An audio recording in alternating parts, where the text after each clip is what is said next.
Assalamualaikum ya Rasulullah. Assalamualaikum ya Nabiullah.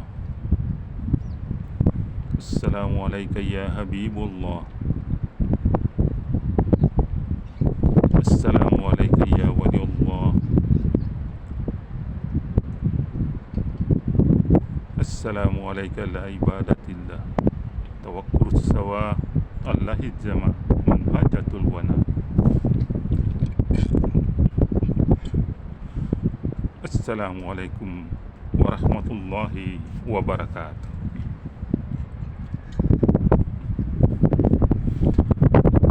Dengan kudrat dan iradat Allah subhanahu wa ta'ala, dengan zat Allah yang bergerak,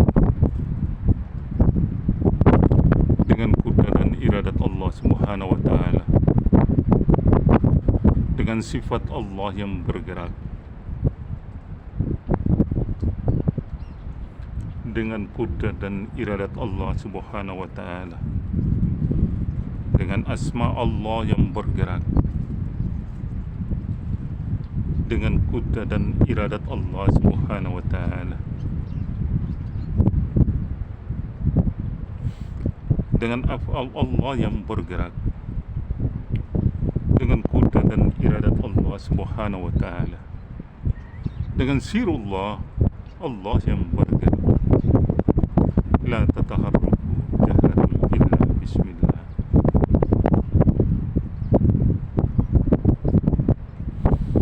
Alhamdulillah wa syukurillah wa nikmatillah.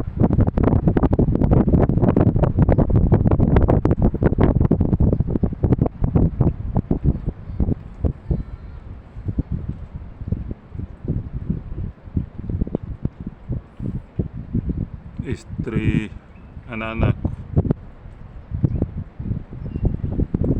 cucu, dan saudara-saudariku sekalian yang berada di semua alam.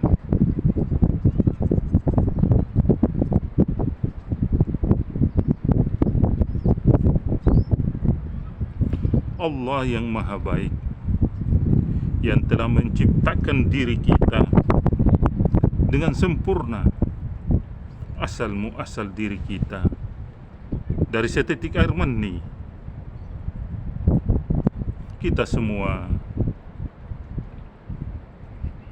dari mani bapa dan ibu,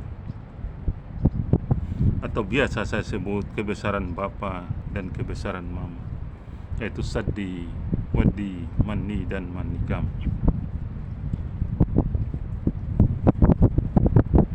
Itulah kebesaran bapa dan mama, berasal dari Allah Haqqul Mawjud, Allah Haqqul Mubin, dan Allah Haqqul Mawjud.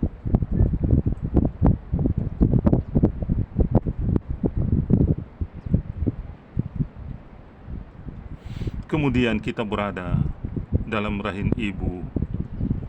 Allah mengukirnya dengan sempurna, dengan indahnya, dengan kuasa kebesarannya dan kasih sayangnya. Allah berfirman, sesungguhnya kami telah menciptakan manusia dari suatu saripati berasal daripada tanah. Kemudian kami jadikan saripati itu air mani yang disimpan dalam tempat yang kokoh dalam rahim.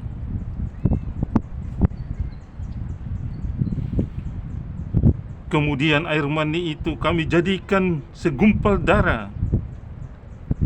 Lalu segumpal darah itu kami jadikan segumpal daging.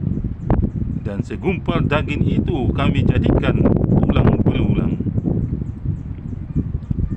Lalu tulang belulang itu kami bungkus dengan daging.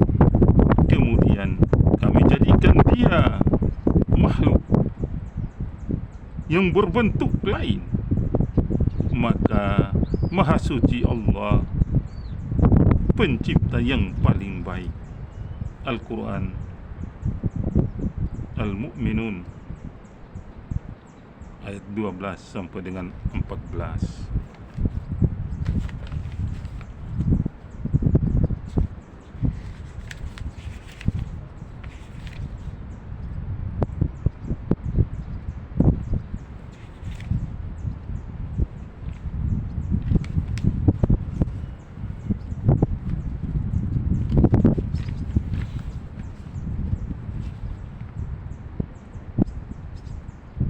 Penjelasan dari video yang kemarin cuma memberikan keterangan, adapun sewaktu roh atau kakak dengan jasad atau adik berada di dalam kandungan ibu itu, keduanya mengadakan perdebatan bahwa roh bilang di dalam dialah yang pertama,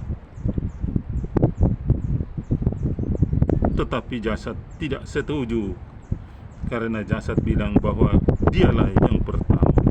Akibatnya mereka berdua bermufakat untuk bermain sembunyi-sembunyi di dalam kandungan ibu atau di alam sahih.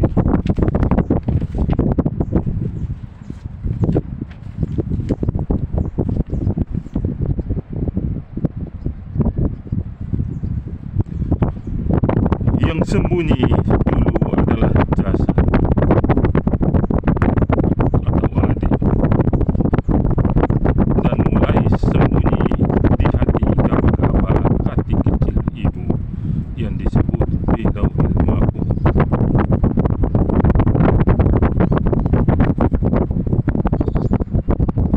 Dan dicari oleh roh.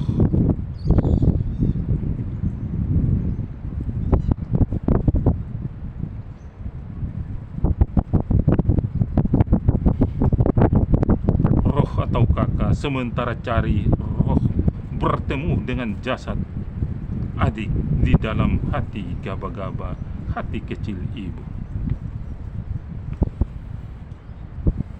Jadi adik bersembunyi atau jasad bersembunyi di hati gaba-gaba ibu, lalu roh mencarilah ketemu di situ, di hati gaba-gaba ibu. Kemudian roh atau kakak tadi bersembunyi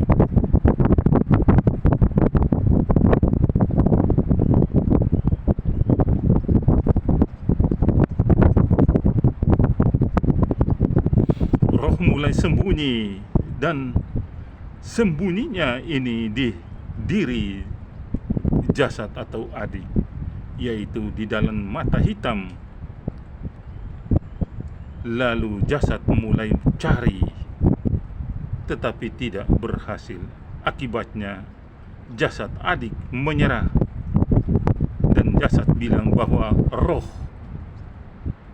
rohlah yang pertama daripadanya. Jasad langsung mengakui bahwa rohlah yang pertama atau roh yang kakak, dan jasad adalah yang adik. Tetapi walaupun jasad berbuat demikian kepada roh, selalu sabar. Roh selalu sabar.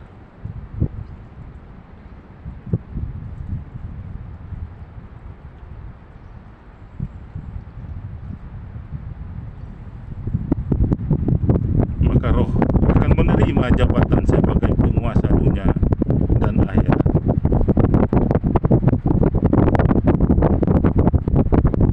Pemimpin para wali Allah sedunia.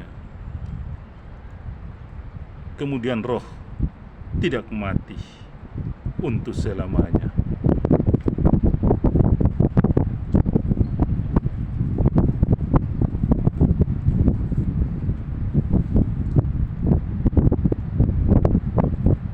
Di dalam permainan kakak dan adik bermain sembunyi, memberikan arti yang hakiki untuk kita.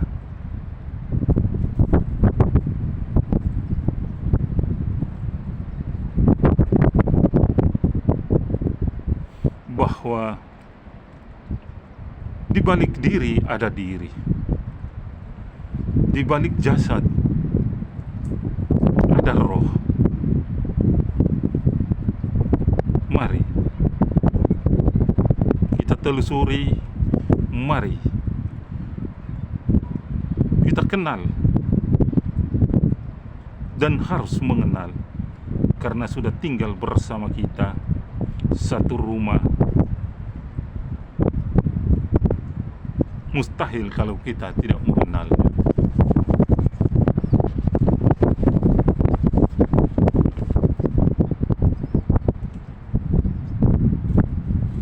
Dan roh sangat sayang kepada jasad. Jasad ibarat bangkai dan tidak bisa berkuasa dan tidak bergerak kecuali atas gerak daripada roh itu juga.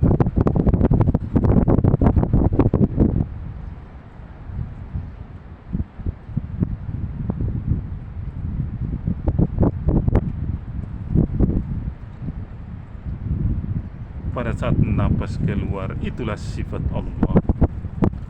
Pada saat masuk, itulah zat Allah. Keluar menjadi nafas, masuk menjadi nyawa.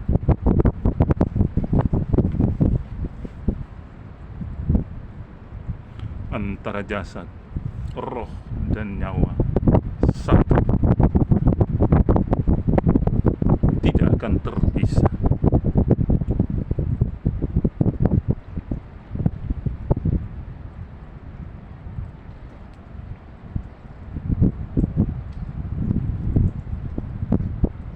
Sekali lagi, mari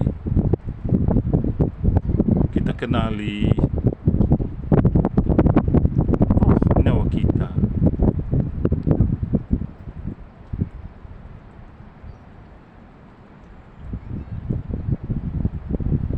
agar sempurna semua amal ibadah kita. Insya Allah kita akan sama. Assalamualaikum warahmatullahi wabarakatuh.